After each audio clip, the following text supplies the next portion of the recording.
Dicevo Matteo 12 dal verso 38 fino al 42.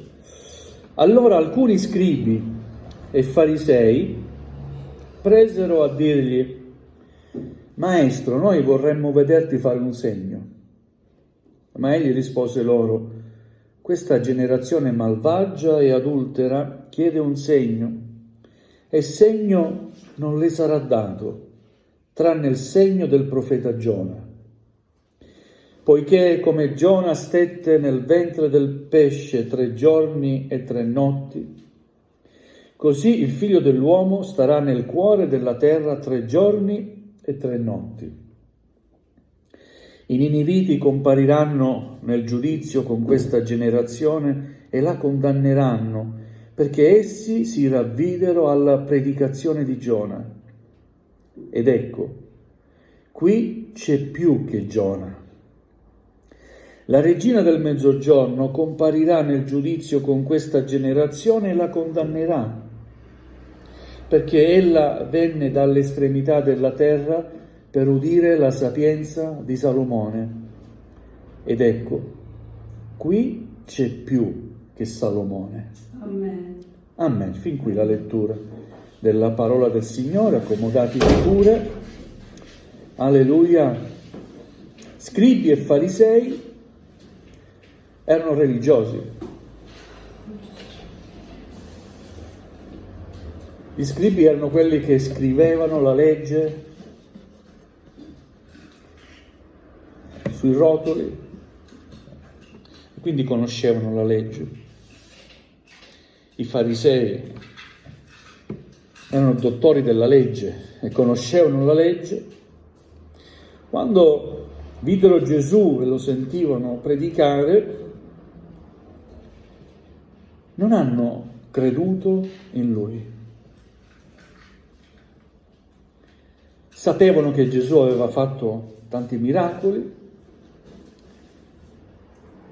e avendolo incontrato gli chiedono un segno. Maestro, noi vorremmo vederti fare un segno.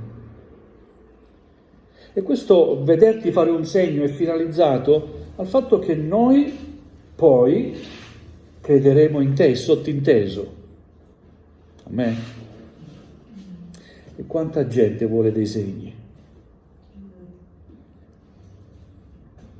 Quanta gente per credere vuole vedere?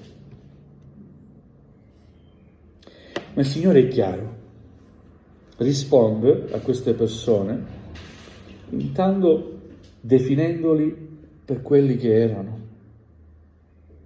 Questa generazione malvagia e adultera chiede un segno, e il segno non le sarà dato, tranne il segno del profeta Giona. E spiega Gesù: poiché come Giona stette nel ventre del pesce 3 giorni e 3 notti, così il Figlio dell'uomo starà nel cuore della terra 3 giorni e 3 notti. Il segno di cui l'umanità ha bisogno, Dio lo ha già mandato. Alleluia. Ed è il suo figliolo Gesù. Amen. Il fatto indiscutibile che sia morto in croce. Amen. È il fatto indiscutibile che dopo 3 giorni è risorto. È il segno per cui noi dobbiamo credere. Alleluia. Qui fa riferimento a Giona. Giona era un predicatore che Dio aveva chiamato a predicare alla città di Ninive, perché era una città sommersa dal peccato. I niniviti avevano una particolarità, non sapevano riconoscere la destra dalla sinistra.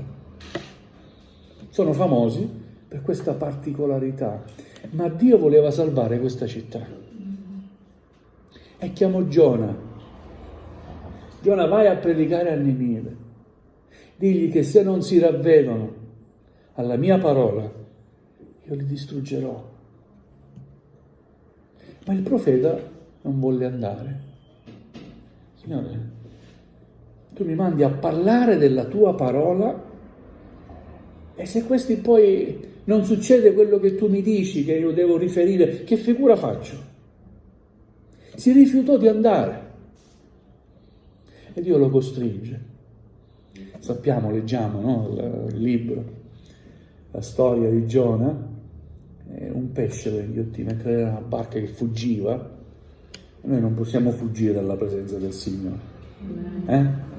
È inutile che ci sforziamo, Dio ci raggiungerà sempre, Lui è ovunque, amen.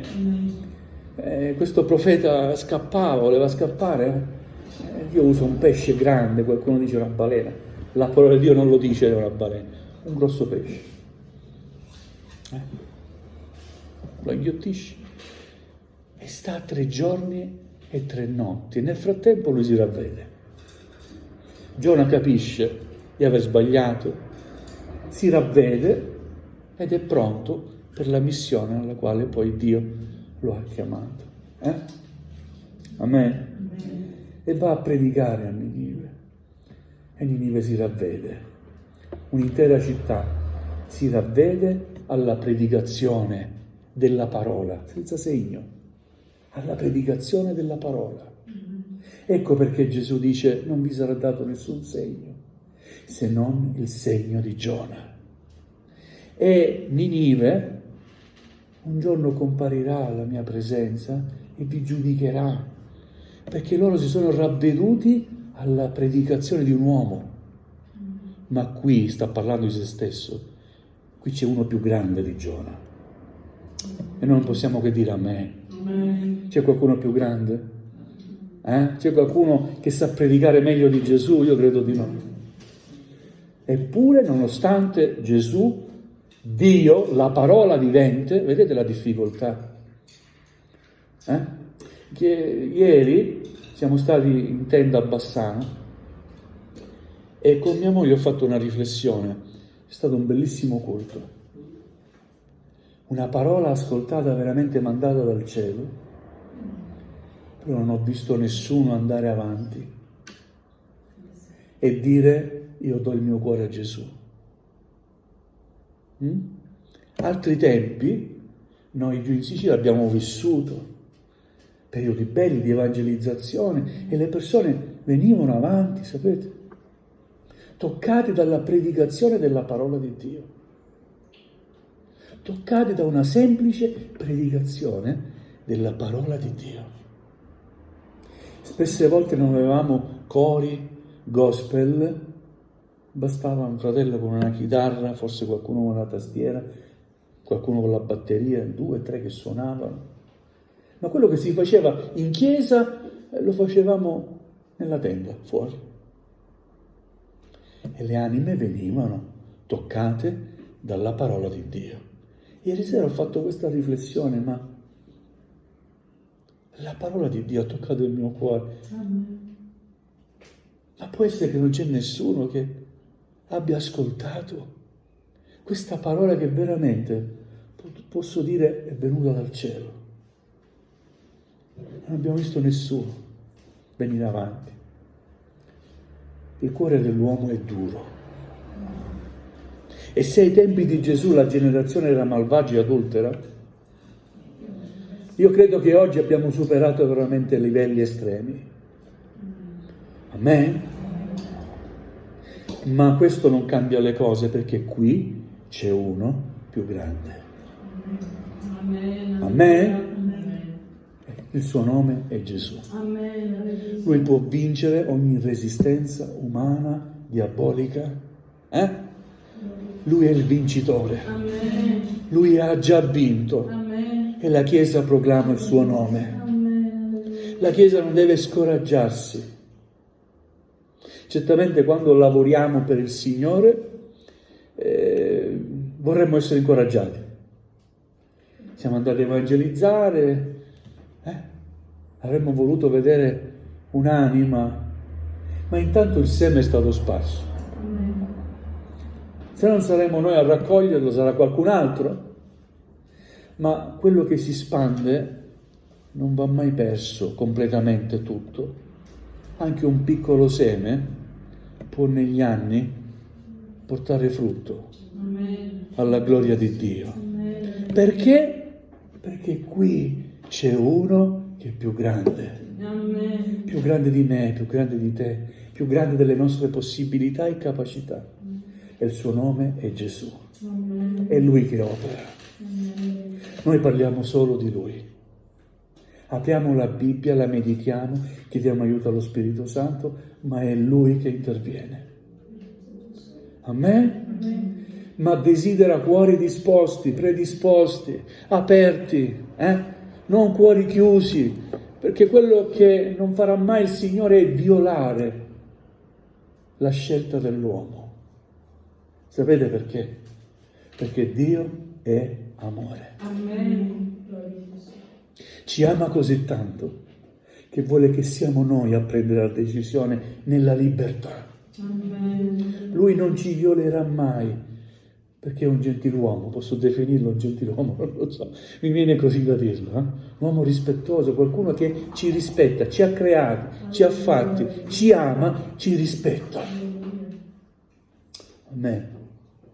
Gloria al Signore. Questo è il primo esempio, no, che fa Gesù su Giona. Poi parla di un altro esempio, di un'altra donna, una donna, la regina del mezzogiorno. Era regina di un regno lontano da Israele, forse un regno che era in Africa, da qualche studio. E questa donna, questa regina, sentì parlare della sapienza di questo re, Salomone, la cui fama aveva superato i confini di Israele. Aveva più volte dimostrato grande sapienza nel gestire certe situazioni, nel prendere certe decisioni, una sapienza straordinaria. E noi sappiamo il motivo, vero? Dio gli aveva donato questa sapienza. E questa donna, questa regina di questo regno lontano, si partì dal suo paese per andare ad Israele ad incontrare questo re Salomone. Era incuriosita, era attratta dalla fama di questo re Salomone. E Gesù dice: qui c'è uno che è più grande di Salomone. Amen? Amen. La regina di Saba fu premiata.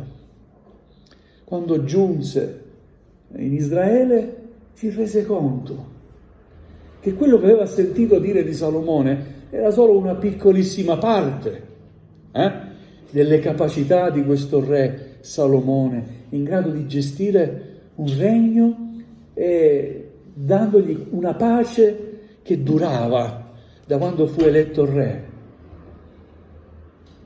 Veramente, dice questa regina, re Salomone, quello che avevo sentito dire alle mie parti non è che è una piccolissima parte di quello che è il tuo regno. E Gesù dice: qui c'è uno che è più grande ancora di Salomone. Ora